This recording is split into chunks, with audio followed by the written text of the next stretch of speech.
లింగం, ఇన్నాళ్ళు రుణం రుణం అని పిశాచల్లా పీక్కు తిన్నావు. తీసుకో. ఇదిగో రాఘయ్య గారి బాకీ లెక్క చూసుకో. చూడక్కర్లేదు, సరిగ్గానే ఉంది. బాకీలన్నీ తీరిపోయినట్టేనా? చెప్పక్కర్లేదు, తీరిపోయాయి. అయితే పత్రాలు లేవు. పత్రాలా? పత్రాలు ఎక్కడయ్యి? లేవు. ఏ నాటకం ఆడుతున్నావా? ఏటీ లేదంటే వెందయ్యా మసే తేలు ముద్దలు వేయించుకున్నావుగా. అది అది మీకు నాకు మధ్య ఉన్న పవిత్రమైన సంబంధాన్ని గుర్తుగా రాయించాను. అయినా మీరు మళ్ళీ నన్ను అడగపోతారా? నేను ఇవ్వపోతానా? ఇదిగో ఈసారి వడ్డీ బాగా తగ్గించేస్తాను, కొన్ని కన్సెషన్లు కూడా ఇస్తాను. ఇదిగో ఈ దొంగ వేషాలకే గాని లింగం, వీళ్ళ పేర్లని రాసి వీళ్ళ బాకీలన్నీ ముట్టినట్టు రసీదులు రాసి పెట్టు. రాఘవయ్య గారి కూడా మళ్ళీ వచ్చి తీసుకెళ్తాను. ఇదిగో నీ మాట మళ్ళీ ఈ ఊర్లో వినపడిందా? ఇటు చూడు, నీ విశాల హృదయం ముక్కలు ముక్కలైపోతుంది. జాగ్రత్త. రండయ్యా. అమ్మనాయమ్మ, అమ్మనాయమ్మమ్మ, అమ్మనా మొత్తమ్మమ్మ. ఒరే సచ్చు, అయ్యా అయిపోయిందిరా, నా పని అయిపోయింది. నేను ఈ ఊళ్ళో ఎట్ట బతికేది? ఎవడైనా బాకీలు ఎగ్గొడితే ఏడుస్తాడు గాని మీరేంటంటే బాకీలు వసూలైపోతే ఏడుస్తున్నారు. రేయ్, బాకీలు చెల్లించేశారు అంటే నా చేతిలోంచి తప్పించుకున్నారన్నమాట. అమ్మా ఇంక ఈ ఊళ్ళో నా మాట ఎవడింటాడు? నాకేమి హోల్డ్ ఉంటుంది. పదవిలో ఉన్న మినిస్టర్కి లేనోడికి ఎంత డిఫరెన్స్ ఉందో, నిన్నటి లింగానికి ఈ రోజు లింగానికి అంత డిఫరెన్స్ ఉంటుందిరా సచ్చు. చేపలన్నీ కలిసి కొంగల్ని మింగేసే రోజులు వచ్చాయి. గురు, మోటా ముల్లే సర్దుకుని బిషానా ఎత్తేసి మీ ఊరు వచ్చి సచ్చేదాకా నీ పాదాల దగ్గరే పడుందామని అనుకుంటున్నాను. నువ్వే వచ్చేసావు. సర్లే, మధ్యలో వెళ్ళి డోల్తో మొరపెట్టుకున్నట్టుంది ఒరే లింగం. నిప్పుకే చెదలపెట్టే రోజులు వచ్చారా? ఆ కోట్లో పాక వేసి కోటీశ్వరుని అయిపోదామని ఆశపడ్డానా? నా కాళ్ళు నడవ ఎరగొట్టేసి నన్ను ఫుట్బాల్ ఆడేశాడు ఆ రాజశేఖరం. నేనే కొత్త కాళ్ళు ఎత్తుకుందాం అనుకుంటున్నాను మీద పడి బతకడానికి. సరిగ్గా ఇక్కడ నా పరిస్థితి అట్టాగే ఉంది గురు. కంసుడి పాలిట శ్రీకృష్ణుడు పుట్టినట్టు ఇక్కడ నాకో శత్రువు పుట్టాడు. అమ్మనా తల్లి సిగత్తరగా, అమ్మనా అమ్మమ్మ సిగత్తరగా. ఎక్కడి నుంచి వచ్చాడో ఏమో. ఇక్కడ రైతుల భూములన్నీ సాగు చేసి పండించి వాళ్ళ బాకీలన్నీ నా మొక్కాన కొట్టాడు. ఎవడరాడు? ఎవడయ్యా అంత అసాధ్యుడు? వాణిచ్చు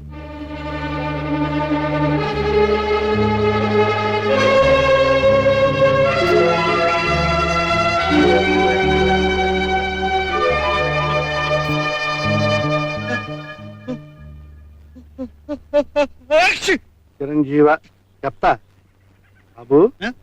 ఇప్పుడు నేను చెప్తా. చెప్తా. నీ పేరేంటి బాబు? గాడిది గుడ్డు. లేకపోతే ఏటా చందులూరు దేవయ్య. నా పేరు ఎందుకు? ఎవడకూడదు పొట్ల పడతావండి. నీ ముక్కు నాకు తెలియదు, నా మొహం నీకు తెలియదు. ఏంటి నక్క మొహం వేసుకుని ఏడకూడదురా? ఇప్పుడు నాది నక్క మొహం, వాడిది కుక్క మొహమే. చెప్తా. రాజశేఖర్ ఎవరో చెప్పు. నీ బాబు. ఇదిగో ఎంతసేట మా గురువు గారు పెద్ద మడిచే, కొంచెం మర్యాదగా మాట్లాడవయ్యా. నీ గురువు అయితే నాకేం ఓడిందయ్యా? పేటెంచి పని చేసుకున్నంత మాత్రాన ప్రతివాడు పెద్ద మనిషి అయిపోతాడైతే, అయినా పొట్ల పడతాడంటే ఆ ఊరికే అయినా నీతో నాకెందుకు? నా రసీదులు మారే బాబు. బాబు నీ రసీదులు నీకు ఇప్పిస్తాను బాబు. నాతో రా నువ్వు. ఓ నువ్వు అక్కడ పదహా. నిన్ను రమ్మన్నానా? మరే అబ్బే నిన్ను కాదు బాబు, నువ్వు పద. నువ్వు ఇక్కడే ఉండు. ఏంటి గురుగారు, ఆ దేవయ్యను చూసిన దగ్గర నుంచి కాల్లో ముళ్ళు గుచ్చుకుని ఏనుగులా కంగారు పడిపోతున్నారేంటి? చెప్తా చెప్పు చెప్తా చెప్పు చెప్పు చెప్తా చెప్పు. వాడు నా శత్రువు. ఆడిని శత్రు కాడయ్యా, నా ఇరిగిపోయిన కాళ్ళు నడుములు. ఆ దేవయ్య చెప్పినట్టు ఆడు నిజంగా దేవయ్యే ఆ ఇంట్లోంచి పారిపోయిన శ్రీధర్. కాకపోతే నీ డబ్బుకి 10 రెట్లు డబ్బు నీకు వస్తుంది, నా ఆస్తికి 10 రెట్ల ఆస్తి నాకు వస్తుంది. చెప్తా. 13వ ఎక్కం అంత కష్టంగా ఉంది, నాకేం అర్థం కాలేదు. అర్థం కాదయ్యా, చెప్తా. ఆ రాజశేఖరం కొంప గుండం కావడానికి ఎంతో టైం లేదు. ఆ శ్రీధర్ గాడే ఇంట్లో ఉంటే తన ఇంటిని తను చక్కదిద్దుకునేవాడు. వాడు ఇప్పుడు లేడు కనుక ఈ దేవయ్య గారిని ఆ ఇంటికి తీసుకెళ్లి ఆ కొంపను మనం పూర్తిగా దోచేద్దాం. ఆ శ్రీధర్ గారికి దేవయ్యకి చాలా పోలికలు ఉన్నాయి. కానీ ఈ శ్రీధర్ ఏమో నాకు కొంచెం అనుమానంగా ఉంది. ఆ అనుమానం వెంటనే తీర్చేసుకోండి. పద. దేవయ్య అయితే నీ పేరు దేవయ్య అన్నమాట? కాదు, బొడ్డు సముద్రుడు. ఒడ్డు సముద్రుడు మా బామ్మర్ది పేరు. నా పేరు దేవయ్యో అంటే మళ్ళీ దేవయ్య అని అడుగుతారటయ్యా. ఇది నాకెందుకు? నా రసీదులాగా పడాయి. బాబు వయసు చేస్తాను, నువ్వేమో అనుకోకపోతే చెప్తా. అడిగేసేయి అడిగేస్తా. అడిగేసేయి బాబు మద్రాసు లా కాలేజీలో నువ్వు ఎప్పుడైనా చదువుకున్నావా? ఆ, బాగా సతికా బాగా ఒకటి ఇచ్చానంటే నీ లా ముక్కులోంచి ఊడి ఇక్కడ పడుతుంది. ఊరుకోవా ఇదిగో నా రసీదులో పడే. కాసేపు నువ్వు ఉండు. ఇదిగో మన కృష్ణా జిల్లాలో హైకోర్టు ఎక్కడుందో చెప్పు. నీ నెత్తి మీద ఉంది. చెప్పా లాగి ఒకటి ఇచ్చానంటే నా రసీదులో పడే. కాదయ్యా. కానే కాదు. కాదయ్యా, మీరిద్దరు మనుషులు గారు తప్పుతుంటున్నా. ఇప్పుడు అసలు కాదు బాబు. నీతో చిన్న పని ఉంది, లోపల రా చెప్తాను. ఏం పని? పని కాదు, పార్టీ. ఏం పాతి అయ్యా? దా. లోపలికి రావయ్యా. వీళ్ళెక్కడ దొరికారయ్యా లడ్డుకొచ్చి చెట్టుకోమని? చెప్పా పద. పదవయ్యా మొగుడా.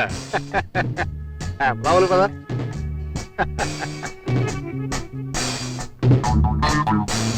ఏంటయ్యా ఎంత నడిచినా జరగడం లేదు.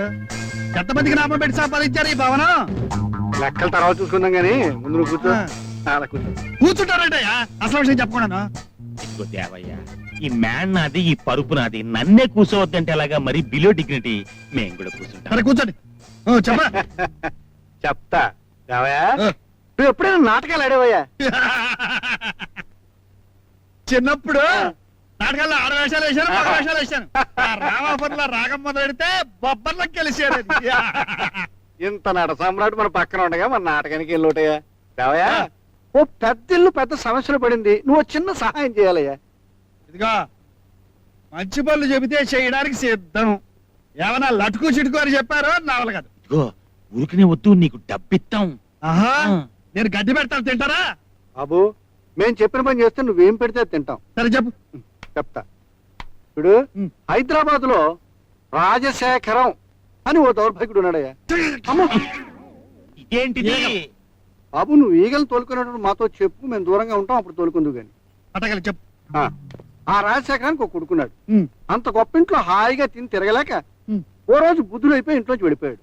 అయ్యో. అతని తల్లి వాడి కోసం బెంగ పెట్టుకొని పెట్టుకొని పెట్టుకొని పెట్టుకొని ఓ రోజు చచ్చింది. ఆ ముసలాడు పిచ్చెక్కి గిన్నెల్ని చెంబుల్ని మమ్మల్ని తన్నేస్తున్నాడు. మతి పోగొట్టుకుని మన లోకంలోంచే బయటికి పోయేటట్టుగా బతుకుతున్నాడయ్యా. ఏమిటి నీకు అర్థమైందా? ఆ పిచ్చోడు ఆస్తిని పశువులకి పక్షులకి రాసిస్తానంటున్నాడు. ఈలోగా మా అదృష్టవశాత్తు నువ్వు కనిపించావు. నువ్వు అచ్చు ఆ శ్రీధర్ లాగే ఉంటావు, పైగా నటుడు. నువ్వు శ్రీధర్గా ఆ ఇంట్లో ప్రవేశిస్తే పశువులు పాలు కావాల్సిన ఆస్తి మనకు దక్కుతుంది. చెప్తా. ఇంకేం ఆలోచించుకో, అవుననేసేయి. అవును, ఆ ఆస్తి పశువులకు పక్షులకు కుక్కలకి నక్కలకి దక్కడానికి వీలు. భార్యను పోగొట్టుకున్న ఆ తండ్రికి కొడుగ్గా ఆ ఇంటికి వస్తారు. మీరు అనుకున్నది నెరవేరుస్తారు. లోపలికెళ్ళి నాన్న ఈ వ్యవహారాలన్నీ చూసుకోవాలంటే మామయ్య నా పక్కన ఉంటాడు అని చెప్పు. కాదంటాడు. అంటాడు. ససేమిరా వీల్లేదు అని చెప్పు. అది కాదంటాడు.